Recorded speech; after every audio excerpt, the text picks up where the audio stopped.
تمام حمد و ثنا، تعریف و توصیف اللہ جل جلالہ کی ذات بابرکات کے لیے، جو مالک کائنات بھی ہے اور مالک شہزیہات بھی۔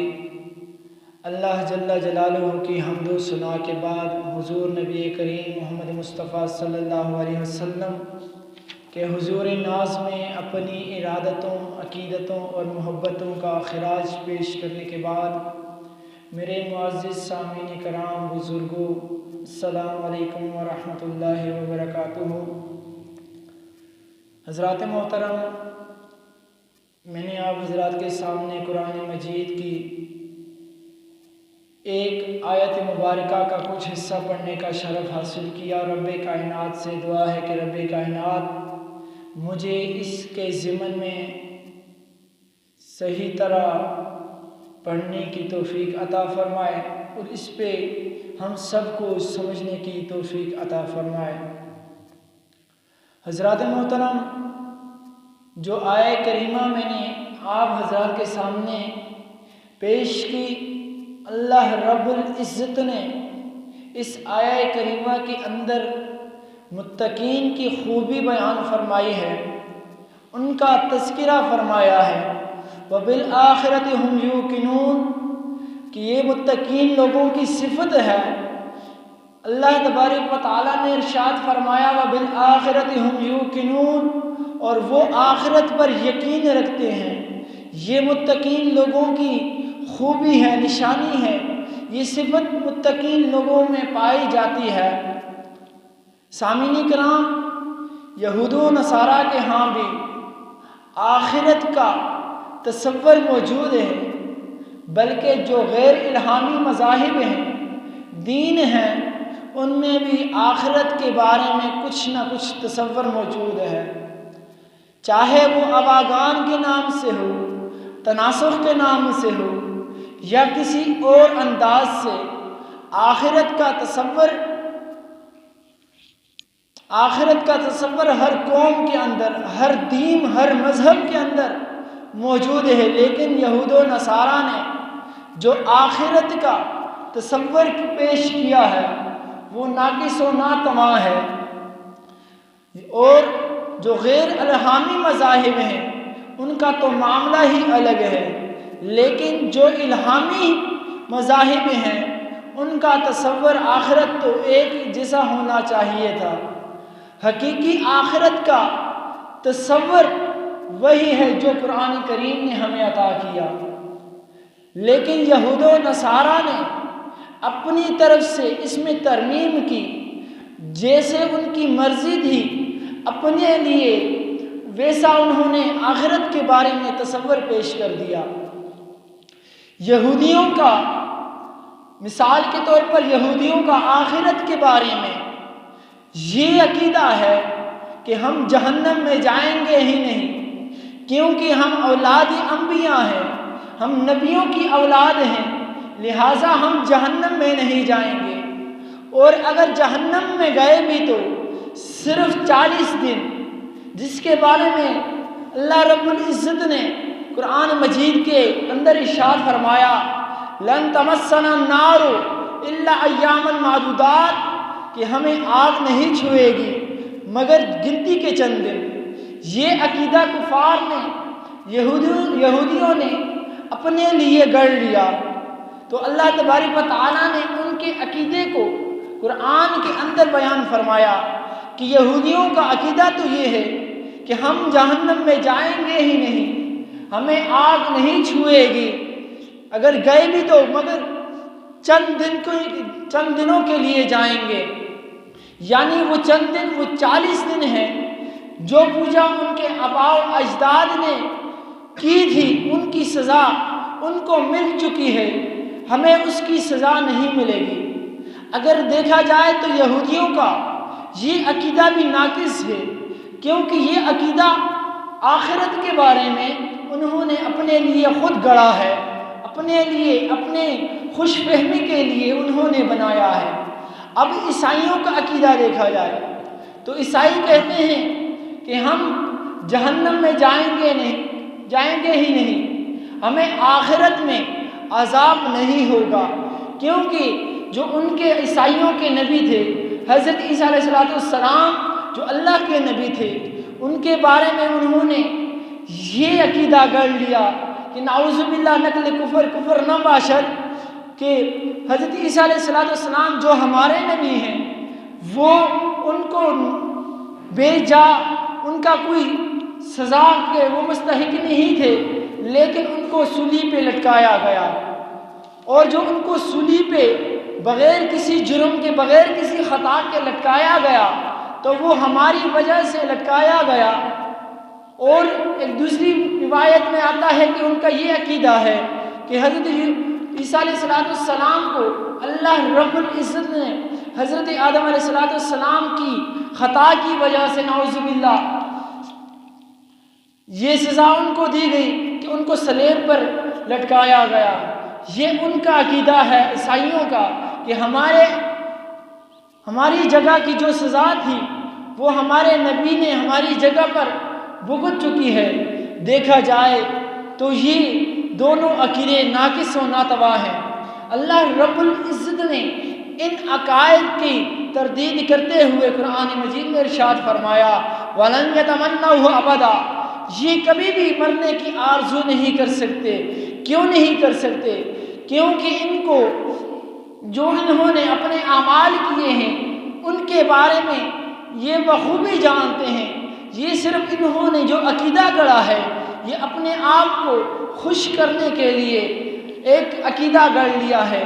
حضرات محترم، قیامت کے دن اللہ رب العزت جو کچھ انسان نے اس دنیا کے اندر کیا ہے ہر ایک چیز کا اس کے نامہ اعمال میں موجود ہوگی، اس کا حساب لیا جائے گا۔ اگر یہاں تک حساب لیا جائے گا، رب کائنات سے ارشاد فرمائے گا اے بندے میں نے تجھے پیدا کیا، دنیا میں بھیجا، کس لیے بھیجا؟ یہ ساری دنیا میں نے کس لیے بنائی؟ تو کہا جائے گا کہ آپ نے اپنے محبوب علیہ السلام کے لیے بنائی، لیکن رب کہے گا میں نے تو اپنے محبوب علیہ السلام کے لیے یہ ساری دنیا بنائی، ان کی وجہ سے بنائی، لیکن تو مجھے بتا کہ تو نے دنیا کے اندر اپنے دنوں کو اپنے راتوں کو کیسے گزارا، کن معاملات میں گزارا، تو نے کیا کیا معاملات کیے، اس چیز کے بارے میں پوچھا جائے گا۔ اور جب وہ بندہ انسان جھوٹ بولے گا تو اس کے سامنے اس کے سارے نامہ اعمال رکھ دیے جائیں گے۔ نامہ اعمال کے اندر ہر خشک و تر چیز کا بیان موجود ہوگا، یہاں تک بیان موجود ہوگا کہ جو بندے نے جو معاملات دنیا کے اندر عبادات میں گزارے ہیں، جس چیز کے اندر جن معاملات میں گزارے ہیں وہ بھی اس کے اندر درج ہوں گے۔ جو اس نے غلطیاں کوتاہیاں کی ہیں، غلط کام کیے ہیں، وہ بھی اس کتاب کے اندر نامہ اعمال میں موجود ہوں گے۔ اور پھر حضرات محترم، نامہ اعمال کے اندر اس کے علاوہ جو بندے نے انسان نے فالتو وقت جو انسان سمجھتا تھا کہ اس وقت میرا کوئی کام نہیں ہے، ویسے بیٹھ کے گزارا ہے، تو اس ویسے بیٹھنے کا عمل بھی اس نامہ اعمال کے اندر اس کے موجود ہوگا۔ تو حضرات محترم، نامہ اعمال میں رب کائنات نے فرشتوں کو یہ حکم دیا، کرامن کاتبین کو یہ حکم دیا ہے کہ یہ اگر اچھے اعمال کرتا رہے یا برے جو کچھ بھی اعمال کرتا رہے یہ اس کے لکھ دے جاؤ، یہ اس کے لکھ دے جاؤ۔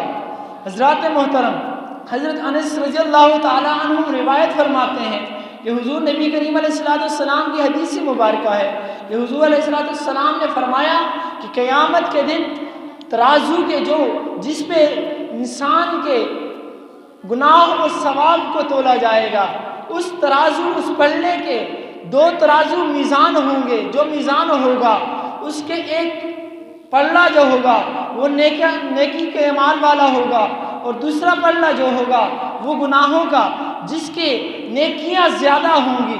آج تو دنیا کا یہ روایت ہے کہ دنیا کا توازن جس کا وزن زیادہ ہو وہ نیکی کا وہ نیچے کی طرف جھک جاتا ہے، لیکن آخرت کا جو میزان ہے اس کا معاملہ ہی الگ ہے۔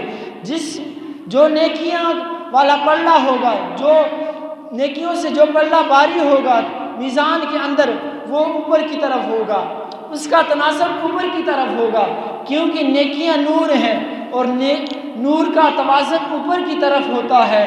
تو حضرات محترم، حضرت انس رضی اللہ تعالیٰ عنہ فرماتے ہیں کہ حضور نے فرمایا کہ توازن کے دو پلڑے ہوں گے، اس میں نیکی اور بدی کو تولا جائے گا، اور اس کے ساتھ ساتھ اس پلڑے کی ایک زبان بھی ہوگی۔ اس توازن کی جو میزان ہوگا اس کی ایک زبان بھی ہوگی۔ اگر دنیا میں انسان نے اچھے اعمال کیے ہوں گے تو وہ اچھے اعمال خود بولتے جائیں گے کہ اے رب کعبہ، میں اس بندے کی نمازیں ہوں، روزے ہوں، حج ہوں میں، جو اس نے دنیا میں ادا کیے جائیں گے۔ اور جو بدی کا پلڑا ہوگا گناہوں کا، وہ غلطی، وہ کوتاہی، وہ گناہ کہیں گے اے رب العزت، اس بندے نے یہ گناہ کیے ہیں، میرے گناہ کا یہ نام ہے، میں فلاں گناہ ہوں، میں فلاں گناہ ہوں، جو اس نے دنیا میں کیے، جو اس نے دن میں کیے، جو اس نے رات میں کیے، جو گناہ اس نے لوگوں کے ہجوم میں کیے، جو گناہ اس نے اکیلے میں کیے، یہ سارے گناہ اگر گناہ ہوئے تو وہ گناہ بول پڑیں گے کہ ہم نے یہ گناہ کیا ہے، اس بندے نے یہ گناہ کیا ہے۔ اور اگر وہ نیکیاں ہوں گی تو اسی طرح نیکیاں بھی بولتی جائیں گی اے رب تعالیٰ، کوئی نیکی ایسی تھی کہ جس نے اس کا مقصد یہ تھا کہ دنیا کو پتہ چل جائے میں اتنا بڑا سخی ہوں، دنیا کو پتہ چل جائے کہ میں اتنا بڑا پرہیزگار ہوں، دنیا کو پتہ چل جائے کہ میں اتنا بڑا متقی ہوں۔ نیت اس کی یہ تھی، اس نے یہ نیکی تو کی، اور گناہوں کا بھی اسی طرح معاملہ ہوگا۔ حضرات محترم، وہ وقت آنے والا ہے، ہمیں یہ سوچنا ہوگا، ہمارا آنے والا وقت ہمیں اس کے بارے میں سوچنا ہوگا۔ کہا گیا، امام غزالی سے پوچھا گیا کہ زندگی کتنی ہے؟ تو جواب دیا گیا کہ فجر کی نماز پڑھی ہے، پتہ نہیں عصر کی نماز پڑھ پائیں گے یا نہیں۔ ایک نے کہا ظہر کی نماز پڑھی ہے، پتہ نہیں عصر کی پڑھ پائیں گے یا نہیں۔ تیسرے نے کہا مغرب عصر کی پڑھی ہے، پتہ نہیں مغرب کی نماز ادا کر سکیں گے یا نہیں۔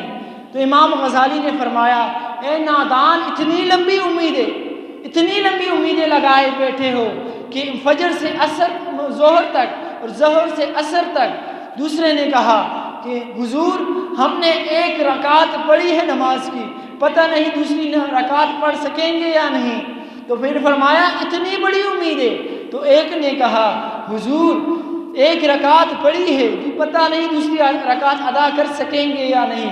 تو امام غزالی رحمۃ اللہ تعالیٰ نے فرمایا کہ انسان اتنی لمبی امیدیں نہ لگا، یہ سوچ، میں تو یہ سوچتا ہوں ایک نماز کے اندر ایک طرف سلام پھیرا ہے، پتہ نہیں دوسری طرف سلام پھیرنا ہمارے نصیب میں ہے کہ نہیں۔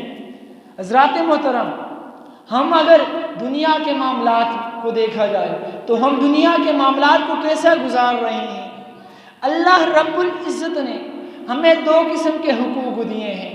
ایک حقوق اللہ جو رب تعالیٰ کے حقوق ہیں، جس میں روزہ، نماز، حج وغیرہ فرائض شامل ہیں، اور دوسرے حقوق جو حقوق العباد ہیں۔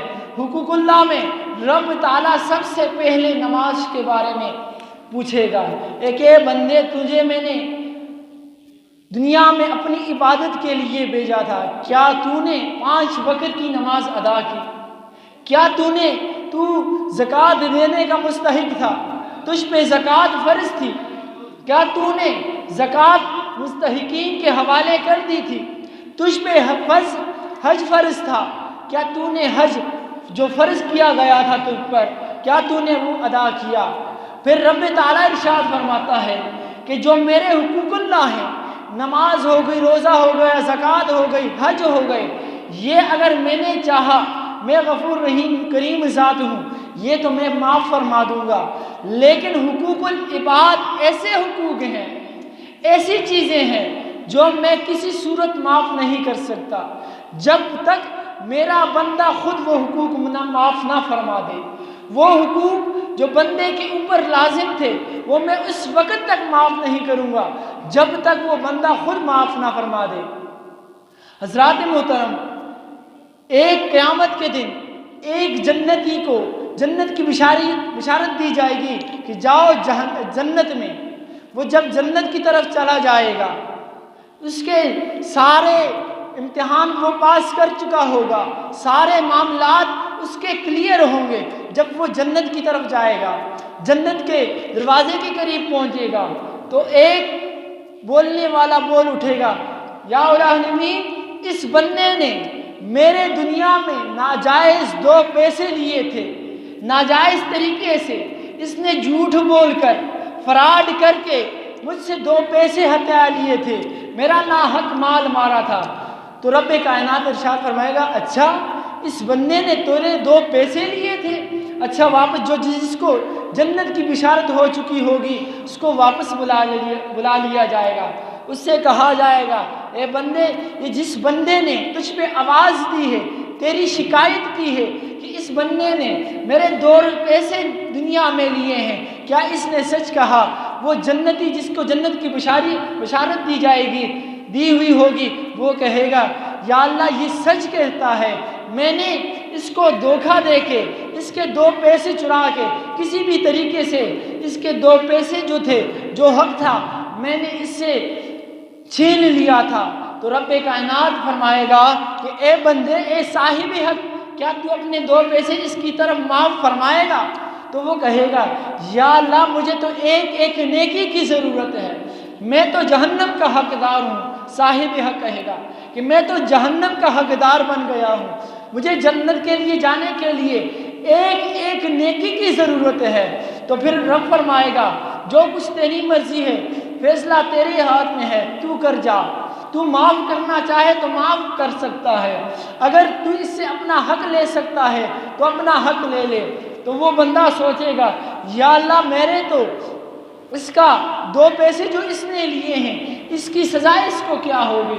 تو رب تعالیٰ ارشاد فرمائے گا، اس کی 700 نمازیں باجماعت قبول کی ہوئی، اس کے بدلے تمہارے 2 پیسے کے بدلے میں یہ تمہیں 700 نمازیں باجماعت قبول کی ہوئی تمہیں دے گا، تو تبھی اس کا چھٹکارا ہوگا، نہیں تو یہ جس کو جنت کی بشارت ہو چکی ہے، اس کا پھر جنت ٹھکانہ نہیں بلکہ جہنم ٹھکانہ ہے۔ ہمیں یہ سوچنا ہوگا کہ رب تعالیٰ کسی کے 2 پیسے جو اس نے ناحق مارے ہوں۔ مجھے ایک بات یاد آگے بزرگ کی کہ وہ کہتے ہیں کہ میرا ایک دوست تھا دکاندار، میں اس کا کپڑے کا کاروبار تھا، تو میں اس کے پاس اکثر بیٹھا کرتا تھا، بہت زیادہ گہری دوستی تھی، تو مجھے اس کے وہ کپڑے جو تھا، خریداری کا ریٹ بھی معلوم تھا، قیمت بھی معلوم تھی، اور جس پہ فروخت کرنا تھا وہ ریٹ بھی مجھے معلوم تھا، اس کی قیمت بھی مجھے معلوم تھی۔ میں بیٹھا ہوا تھا، ایک بندہ آیا، کہا کہ یہ کپڑا پسند کیا اور کہا کہ مجھے یہ کپڑا چاہیے۔ 800-900 روپے اس کپڑے کی قیمت اس دکاندار نے بتائی، اور جو وہ بزرگ جو تھے، جو واقعہ مجھے سنا رہے تھے، وہ کہہ رہے تھے کہ اس کپڑے کی خرید 300 روپے تھی، اور اس کو آگے بیچنے کے لیے جو اس کا ریٹ تھا وہ 400 روپیہ تھا، لیکن اس دکاندار نے، جو بیچنے والا دکاندار تھا، اس نے 800 روپے بتا دی اس کی قیمت، اور ساتھ وہ خریدار کو، اپنے گاہک کو یہ بتا دیا، اس نے کہا تھوڑا کنسیشن کر لو۔ ہوتا ہے نا، ہم جب دکان پہ جاتے ہیں کسی چیز کا ریٹ پوچھتے ہیں تو کہتے ہیں کہ یار اس میں تھوڑے کنسیشن کر لو، قیمت میں تھوڑا کم ہو جاؤ، مجھے یہ چیز پسند ہے، میں تم سے اٹھا کر لے کر چلا جاؤں گا۔ تو وہ بزرگ کہتے ہیں کہ اس دکاندار نے پشتو کے الفاظ استعمال کرتے ہوئے کہا کہ دیگ خدای قسم دے گٹا نشترے، گٹا پشتو میں کہتے ہیں پتھر کو، خدای قسم دے کہ گٹا نشترے، گٹا نشترے۔ وہ بزرگ کہہ رہے تھے کہ مجھے بہت افسوس ہوا، لیکن خیر میں اس گاہک کے سامنے خاموش رہا۔ جب وہ گاہک چلا گیا، میں نے اپنے دکاندار دوست سے کہا کہ اے ظالم، تو نے جھوٹ کی قسم اٹھائی، مجھے پتا ہے کہ اس کپڑے کی قیمت کیا ہے، اس کپڑے کی قیمت کیا ہے، اور اس کو فروخت کرنے کی کیا قیمت ہے، تو نے جھوٹ کے ساتھ قسم اٹھا دی۔ تو اس دکاندار نے مجھے کہا کہ اے مشرا تمہیں ڈیر سادہ ہے،